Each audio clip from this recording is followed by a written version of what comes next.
Presidência da República Subchefia para Assuntos Jurídicos. Lei nº 5.478, de 25 de julho de 1968. Vide Lei nº 8.971, de 1994. Vigência. Dispõe sobre a ação de alimentos e dá outras providências. O Presidente da República. Faço saber que o Congresso Nacional decreta e eu sanciono a seguinte lei. Art. 1º. A ação de alimentos é de rito especial, independente de prévia distribuição e de anterior concessão do benefício de gratuidade. Primeiro, a distribuição será determinada posteriormente por ofício do juízo, inclusive para o fim de registro do feito. Segundo, a parte que não estiver em condições de pagar as custas do processo, sem prejuízo do sustento próprio ou de sua família, gozará do benefício da gratuidade, por simples afirmativa dessas condições perante o juiz, sob pena de pagamento até o décuplo das custas judiciais. Terceiro, presume-se pobre, até prova em contrário, quem afirmar essa condição, nos termos desta lei. Quarto, a impugnação do direito à gratuidade não suspende o curso do processo de alimentos e será feita em autos apartados. Art. 2º. O credor, pessoalmente, ou por intermédio de advogado, dirigir-se-á ao juiz competente, qualificando-se, e exporá suas necessidades, provando apenas o parentesco ou a obrigação de alimentar do devedor, indicando seu nome e sobrenome, residência ou local de trabalho, profissão e naturalidade, quanto ganha aproximadamente ou os recursos de que dispõe. Primeiro, dispensar-se-á a produção inicial de documentos probatórios. E, quando existente em notas, registros, repartições ou estabelecimentos públicos e ocorrer impedimento ou demora em extrair certidões. Segunda, quando estiverem em poder do obrigado, as prestações alimentícias ou de terceiro residente em lugar incerto ou não sabido. Segundo, os documentos públicos ficam isentos de reconhecimento de firma. Terceiro, se o credor comparecer pessoalmente e não indicar profissional que haja concordado em assisti-lo, o juiz designará desde logo quem o deva fazer. Art. 3º. O pedido será apresentado por escrito, em três vias, e deverá conter a indicação do juiz a quem for dirigido, os elementos referidos no artigo anterior e um histórico sumário dos fatos.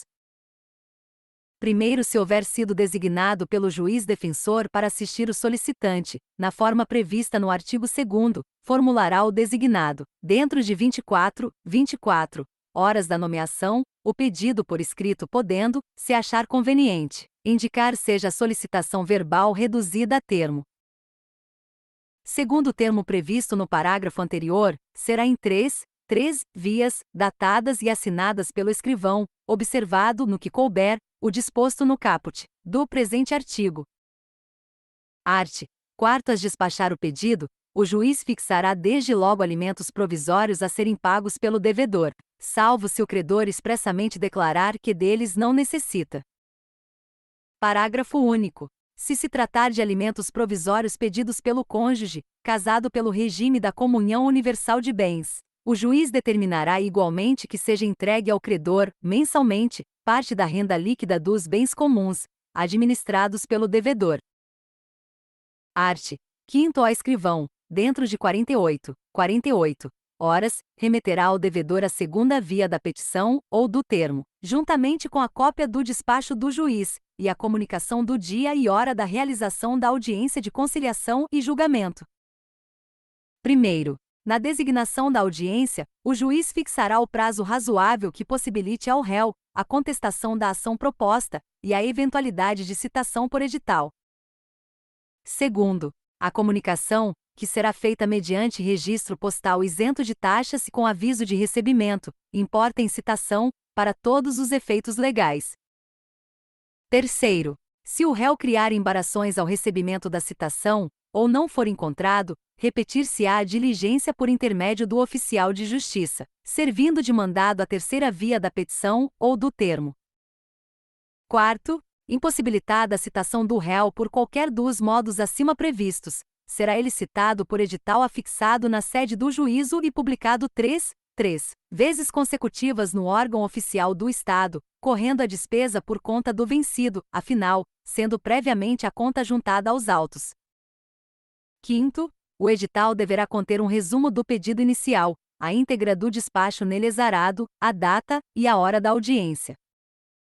Sexto, o autor será notificado da data e hora da audiência no ato de recebimento da petição ou da lavratura do termo.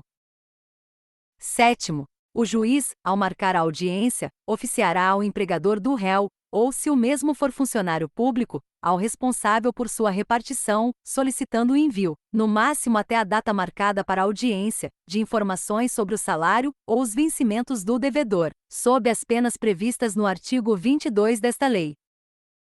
Oitavo, a citação do réu, mesmo nos casos dos arts. 175 e 176 do Código de Processo Civil, far-se-á na forma do segundo do artigo 5º desta lei. Oitavo, a citação do réu, mesmo no caso dos artigos 200 e 201 do Código de Processo Civil, far-se-á na forma do segundo do artigo 5º desta lei. Redação dada pela Lei nº 6.014, de 27 de dezembro de 73. Art. 6º, na audiência de conciliação e julgamento deverão estar presentes autor e réu, independentemente de intimação e de comparecimento de seus representantes. Art. 7º, o não comparecimento do autor determina o arquivamento do pedido, e a ausência do réu importa em revelia, além de confissão quanto à matéria de fato. Art. 8º, autor e réu comparecerão à audiência acompanhados de suas testemunhas, 3 no máximo, apresentando, nessa ocasião, as demais provas. Art. 9º, aberta a audiência, lida a petição, ou o termo, e a contestação, se houver, ou dispensada a leitura, o juiz ouvirá as partes litigantes e o representante do Ministério Público propondo conciliação. Art. 9º, aberta a audiência, lida a petição, ou o termo, e a resposta, se houver, ou dispensada a leitura. O juiz ouvirá as partes litigantes e o representante do Ministério Público, propondo conciliação. Redação dada pela Lei nº 6.014, de 27 de dezembro de 73. Primeiro, se houver acordo, lavrar-se-á o respectivo termo, que será assinado pelo juiz, escrivão, partes e representantes do Ministério Público. Segundo, não havendo acordo, o juiz tomará o depoimento pessoal das partes e das testemunhas, ouvidos os peritos se houver, podendo julgar o feito sem a mencionada produção de provas, se as partes concordarem. Art. 10. A audiência de julgamento será contínua, mas, se não for possível, por motivo de força maior, concluí-la no mesmo dia. O juiz marcará sua continuação para o primeiro dia desimpedido, independentemente de novas intimações. Art. 11. Terminada a instrução, poderão as partes e o Ministério Público aduzir alegações finais, em prazo não excedente de 10 minutos para cada um. Parágrafo único. Em seguida, o juiz renovará a proposta de conciliação, e não sendo aceita, ditará sua sentença, que conterá sucinto relatório do ocorrido na audiência. Art. 12. Da sentença serão as partes intimadas, pessoalmente ou através de seus representantes, na própria audiência, ainda quando ausentes, desde que intimadas de sua realização. Art. 13. O disposto nesta lei aplica-se igualmente, no que couber, às ações ordinárias de desquite, nulidade e anulação de casamento, a revisão de sentenças proferidas em pedidos de alimentos e respectivas execuções. Primeiro, os alimentos provisórios fixados na inicial poderão ser revistos a qualquer tempo, se houver modificação na situação financeira das partes, mas o pedido será sempre processado em apartado. Segundo, em qualquer caso, os alimentos fixados retroagem à data da citação. Terceiro, os alimentos provisórios serão devidos até a decisão final, inclusive o julgamento do recurso extraordinário. Art. 14. Da decisão final do juiz, inclusive nos autos em apartado, caberá agravo de petição. Art. 14. Da sentença caberá apelação no efeito devolutivo. Redação dada pela Lei nº 6.014, de 27 de dezembro de 73. Art. 15. A decisão judicial sobre alimentos não transita em julgado, e pode a qualquer tempo ser revista, em face da modificação da situação financeira dos interessados. Art. 16. Na execução da sentença ou do acordo nas ações de alimento, será observado o disposto no artigo 919 e seu parágrafo único do Código de Processo Civil. Art. 16. Na execução da sentença ou do acordo nas ações de alimentos, será observado o disposto no artigo 734 e seu parágrafo único do Código de Processo Civil. Redação dada pela Lei nº 6.014, de 27 de dezembro de 73, revogado pela Lei N. Graus 13.105, de 2015, vigência. Art. 17. Quando não for possível a efetivação executiva da sentença ou do acordo mediante desconto em folha, poderão ser as prestações cobradas de aluguéres de prédios ou de quaisquer outros rendimentos do devedor, que serão recebidos diretamente pelo alimentando ou por depositário nomeado pelo juiz. Revogado pela Lei N. Graus 13.105, de 2015, vigência. Art. 18. Se mesmo assim, não for possível a satisfação do débito alimentício, o juiz aplicará o disposto no artigo 920 do Código de Processo Civil.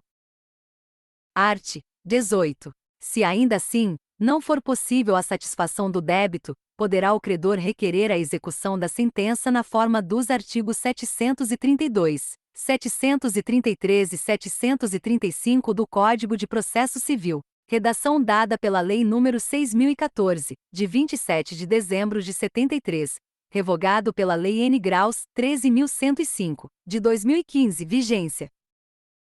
Art. 19. O juiz, para instrução da causa ou na execução da sentença ou do acordo, poderá tomar todas as providências necessárias para seu esclarecimento ou para o cumprimento do julgado ou do acordo, inclusive a decretação de prisão do devedor até 60 dias. Primeiro, o artigo 921 do Código de Processo Civil, Decreto-Lei nº 1608, de 18 de setembro de 1939, passa a vigorar com a seguinte redação. Art. 921. O cumprimento integral da pena de prisão não eximirá o devedor do pagamento das prestações alimentícias vincendas ou vencidas e não pagas. Primeiro, o cumprimento integral da pena de prisão não eximirá o devedor do pagamento das prestações alimentícias, vincendas ou vencidas e não pagas. Redação dada pela Lei nº 6.014, de 27 de dezembro de 73. Segundo, do despacho que decretar a prisão do devedor caberá agravo de instrumento. Segundo, da decisão que decretar a prisão do devedor, caberá agravo de instrumento. Redação dada pela Lei nº 6.014, de 27 de dezembro de 73. Terceiro, segundo do artigo 843 do Código de Processo Civil, Decreto-Lei nº 1608, de 18 de setembro de 1939, passará a vigorar com a seguinte redação. Segundo, nos casos previstos nos números 6, salvo se tratar de decisão proferida em pedido ou execução de alimentos, x 17, o juiz suspenderá o processo, se não puder suspender apenas a execução da ordem. Terceiro, a interposição do agravo não suspende a execução da ordem de prisão. Redação dada pela Lei nº 6.014, de 27 de dezembro de 73. Art. 20. As repartições públicas, civis ou militares, inclusive do imposto de renda, darão todas as informações necessárias à instrução dos processos previstos nesta lei e à execução do que for decidido ou acordado em juízo. Art. 21. O artigo 244 do Código Penal passa a vigorar com a seguinte redação. Art. 244. Deixar, sem justa causa, de prover a subsistência do cônjuge, ou de filho menor de 18 anos ou inapto para o trabalho, ou de ascendente inválido ou valetudinário, não lhes proporcionando os recursos necessários ou faltando ao pagamento de pensão alimentícia judicialmente acordada, fixada ou majorada. Deixar, sem justa causa, de socorrer descendente ou ascendente gravemente enfermo. Pena: detenção de 1 ano a 4 anos e multa, de 1 a 10 vezes o maior salário mínimo vigente no país. Parágrafo único. Nas mesmas penas incide quem, sendo solvente, frustra ou ilide, de qualquer modo, inclusive por abandono injustificado de emprego ou função, o pagamento de pensão alimentícia judicialmente acordada, fixada ou majorada. Art. 22. Constitui crime contra a administração da justiça deixar o empregador ou funcionário público de prestar ao juízo competente as informações necessárias à instrução de processo ou execução de sentença ou acordo que fixe pensão alimentícia. Pena detenção de 6 meses a 1 ano sem prejuízo da pena acessória de suspensão do emprego de 30 a 90 dias. Parágrafo único. Nas mesmas penas incide quem, de qualquer modo, ajuda o devedor a eximir-se ao pagamento de pensão alimentícia judicialmente acordada, fixada ou majorada, ou se recusa, ou procrastina a executar ordem de descontos em folhas de pagamento, expedida pelo juiz competente. Art. 23. A prescrição quinquenal referida no artigo 178, 10, inciso I, do Código Civil só alcança as prestações mensais, e não o direito a alimentos que, embora irrenunciável, pode ser provisoriamente dispensado. Art. 24. A parte responsável pelo sustento da família, e que deixar a residência comum por motivo que não necessitará declarar, poderá tomar a iniciativa de comunicar ao juízo os rendimentos de que dispõe e de pedir a citação do credor, para comparecer à audiência de conciliação e julgamento destinada à fixação dos alimentos a que está obrigado. Art. 25. A prestação não pecuniária estabelecida no artigo 403 do Código Civil só pode ser autorizada pelo juiz se a ela anuir o alimentado capaz. Art. 26. É competente para as ações de alimentos decorrentes da aplicação do Decreto Legislativo nº 10, de 13 de novembro de 1958, e Decreto nº 56.826, de 2 de setembro de 1965, o Juízo Federal da capital da Unidade Federativa Brasileira em que reside o devedor, sendo considerada instituição intermediária, para os fins dos referidos decretos, a Procuradoria-Geral da República. Parágrafo único. Nos termos do inciso 3º, artigo 2º, da Convenção Internacional sobre Ações de Alimentos, o governo brasileiro comunicará, sem demora, ao Secretário-Geral das Nações Unidas, o disposto neste artigo. Art. 27. Aplicam-se supletivamente nos processos regulados por esta lei, as disposições do Código de Processo Civil. Art. 28. Esta lei entrará em vigor 30 dias depois de sua publicação. Art. 29. Revogam-se as disposições em contrário. Brasília, 25 de julho de 1968, 147º da Independência e 80º da República. Acosta e Silva Luiz Antônio da Gama e Silva.